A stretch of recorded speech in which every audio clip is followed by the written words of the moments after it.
Ration డీలర్ల నియామకాలు అవకతవకలు జరిగాయని అర్హులకే ఇవ్వాలని డిమాండ్ చేస్తూ 10 మంది అభ్యర్థులు సిరిసిల్ల పట్టణంలోని వాటర్ ట్యాంక్ ఎక్కి పెట్రోల్ బాటిల్స్ ఆందోళన చేపట్టారు. రాత్రికి రాత్రి అనర్హులుగా రేషన్ షాపులు కేటాయించారని ఆగ్రహాన్ని వ్యక్తం చేశారు. 10 సంవత్సరాలకు పైగా రేషన్ షాపులు నిర్వహిస్తే ఉన్న పొలంగా రద్దు చేసి మా కుటుంబాలు రోడ్డున పడేశారని ఆవేదన వ్యక్తం చేశారు.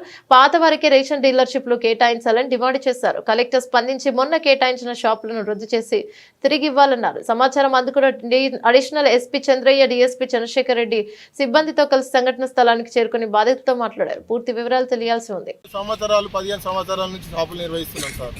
ఇప్పుడు మాకు తెలియకుండానే నోటిఫికేషన్ వేసిరు, వేరే వాళ్ళకి ఇచ్చిరు, ఎలాంటి కాంప్లిమెంట్ లేకుండా నడిపిస్తున్నాం సార్. కరోనా టైంలో కూడా కష్టపడ్డాము. మాకు ఇప్పుడు నోటిఫికేషన్ ఇచ్చి షాపుల్లో వేరే వాళ్ళకి ఇస్తారు సార్. మేము ఉపాధి కోల్పోతున్నాము. వేరే దానికి కోదామంటే మా ఏజ్ దాటింది, 40 దాటింది, మిమ్మల్ని ఎవరు పనికి తీసుకోమంటారా అని అడుగుతారు సార్ మమ్మల్ని. ఇప్పుడు ఉపాధి కోల్పోతున్నాము. మా భార్య పిల్లలు మేము మొత్తం రోడ్డున పడుతున్నాం సార్. మా బతుకులన్నీ రోడ్డున పడ్డాయి సార్. ఇప్పుడు ఇంట్లో ఒక 38 షాపులు 48 షాపులు నిర్వహిస్తున్నాం 15 సంవత్సరాల నుండి 12 సంవత్సరాల నుండి.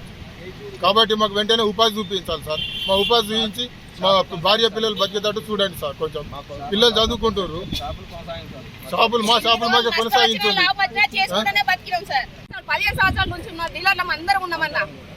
ఎన్ని ఏళ్ళ నుండి మేము చేస్తే మాకు ఎలాంటి ఇవ్వకుండా నోటిఫికేషన్ ఇవ్వకుండా మీరు నోటిఫికేషన్ వేసారు.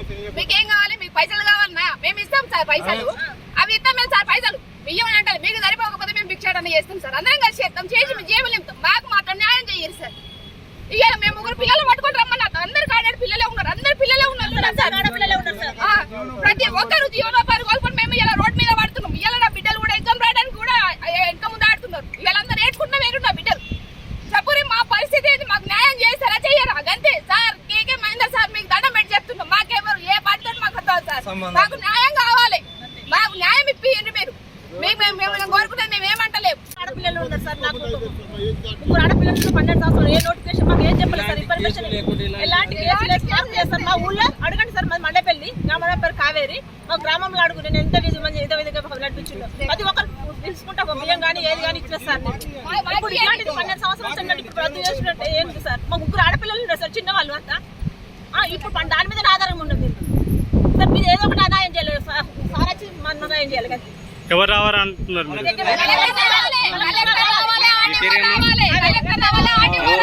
మండపల్లి సార్.